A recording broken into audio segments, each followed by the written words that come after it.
नमस्कार। आज बात करेंगे एक ऐसे इंजीनियरिंग अजूबे की, एक ऐसी कहानी जहां एक पूरी की पूरी नदी एक पहाड़ के अंदर ही समा जाती है। जरा सोचिए, हिमालय की गोद में बहती एक विशाल नदी सतलुज अचानक गायब हो जाती है। नहीं नहीं, ये कोई जादू नहीं है। ये तो इंसानी दिमाग और इंजीनियरिंग का वो कमाल है जो पहाड़ों तक को अपना रास्ता बदलने पर मजबूर कर देता है। और पता है, ये नदी जाती कहाँ है?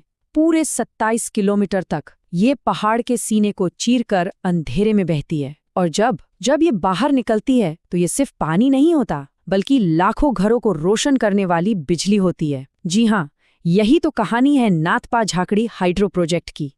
तो चलिए सबसे पहले इसी रहस्य से पर्दा उठाते हैं। आखिर ये नदी जाती कहाँ है?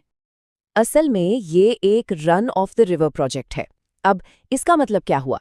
सीधा सा मतलब है कि नदी को किसी बहुत बड़े बांध में रोका नहीं गया है, नहीं, बल्कि उसके कुदरती बहाव का ही इस्तेमाल किया गया है।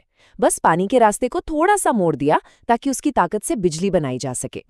तो ये सिर्फ एक प्रोजेक्ट नहीं है, समझिए कि ये पहाड़ के अंदर छिपी एक बहुत बड़ी मशीन है। एक ऐसी मशीन जो नदी की ताकत को बिजली में बदल देती है। तो सवाल ये है कि ये काम करता कैसे है? देखिए, प्रोसेस बड़ा दिलचस्प है। सबसे पहले नाथपा नाम की जगह पर सतलुज नदी के पानी को मोड़कर एक बहुत बड़ी जमीन के नीचे बनी सुरंग में डाल दिया जाता है। अब ये सुरंग पहाड़ के अंदर ही अंदर पूरे 27 किलोमीटर तक चलती है। सोचिए, इतने लंबे सफर में पानी का प्रेशर और स्पीड कितनी ज्यादा बढ़ जाती होगी। और फिर झाकड़ी में यही तेज रफ्तार पानी जमीन के सैकड़ों फीट नीचे बने एक पावर हाउस में लगी विशालकाय टर्बाइनों से टकराता है, जोर से। बस टर्बाइनें घूमने लगती हैं और बिजली बननी शुरू हो जाती है। और सबसे अच्छी बात, काम हो जाने के बाद पानी वापस शांति से सतलुज नदी में छोड़ दिया जाता है। कमाल है ना? नदी ऊर्जा बनती है और फिर वापस नदी। 27 किलोमीटर! जरा इस दूरी के बारे में सोचिए। ये भारत की सबसे लंबी हाइड्रो टनल्स में से एक है। मतलब पहाड़ के अंदर एक और नदी खोद दी गई हो, लगभग वैसा ही है। और इस सारी मेहनत का नतीजा क्या निकला? 1500 मेगावाट बिजली। ये इतनी पावर है कि दिल्ली जैसे बड़े शहर के लाखों घर जगमगा सकते हैं। लेकिन पहाड़ के सीने में इतनी बड़ी सुरंग बनाना, ये कोई बच्चों का खेल नहीं था। सच पूछिए तो ये इंजीनियरिंग से ज्यादा एक जंग थी। इस प्रोजेक्ट का ख्याल तो 70 और 80 के दशक में ही आ गया था। फिर 90s में इस पर काम शुरू हुआ और कई सालों की जबरदस्त मेहनत के बाद 2003-4 में जाकर ये सपना हकीकत में बदला।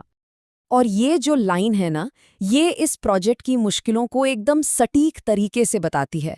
ये वाकई प्रकृति के साथ एक लड़ाई जैसी थी। तो आखिर मुश्किलें थी क्या? देखिए, हिमालय के पहाड़ बहुत नए और अस्थिर हैं, मतलब यहाँ की चट्टानें काफ़ी कमज़ोर हैं। तो हुआ ये कि कंस्ट्रक्शन के दौरान बार बार लैंडस्लाइड्स हुए, सुरंगें बनाते बनाते ढह गईं और पानी का रिसाव तो लगातार ही होता रहा। और इन सब के ऊपर से वहाँ का खराब मौसम, वो तो एक अलग ही चुनौती थी। तो जाहिर है, इन सारी मुश्किलों का सीधा असर पड़ा प्रोजेक्ट के बजट पर। लागत बढ़ती ही चली गई। जो शुरू में अंदाजा लगाया गया था, असल खर्च उससे कहीं ज्यादा 8,000 करोड़ रुपए से भी ज्यादा हो गया।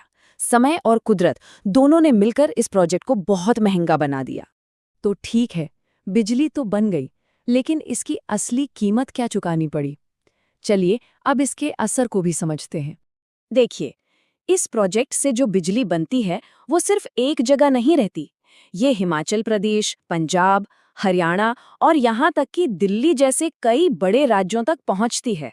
मतलब पहाड़ों में बनी बिजली से मैदानों के करोड़ों घर रोशन होते हैं। लेकिन जैसा कि हम जानते हैं, हर सिक्के का एक दूसरा पहलू भी तो होता है। इसे ऐसे समझिए, एक तरफ तो हमें 1500 मेगावाट की क्लीन एनर्जी मिलती है, जिससे देश का विकास होता है, इकोनॉमी को बूस्ट मिलता है। लेकिन दूसरी तरफ नदी का जो नेचुरल फ्लो है वो बदल जाता है, लैंडस्लाइड का खतरा बढ़ जाता है और वहाँ के पर्यावरण और स्थानीय लोगों की जिंदगी पर भी इसका गहरा असर पड़ता है। तो फिर इस पूरी कहानी से हम क्या समझें? इसका निचोड़ क्या है? और यही सबसे बड़ा सवाल है ना? क्या ये तरक्की है या फिर कुदरत पर डाला गया एक बहुत बड़ा दबाव? हम पहाड़ों से ऊर्जा तो निकाल रहे हैं, लेकिन सवाल ये है कि किस कीमत पर? आखिर में बस यही कह सकते हैं कि नाथपा झाकड़ी सिर्फ एक प्रोजेक्ट नहीं है, ये इंजीनियरिंग की काबिलियत, कुदरत के खतरों और इंसानी इरादों का एक मिला-जुला रूप है। ये कहानी हमें हमेशा याद दिलाती है कि जब इंसान प्रकृति की ताकत को अपनी दिशा देने की कोशिश करता है, तो उसके नतीजे कितने बड़े और कितने पेचीदा हो सकते हैं।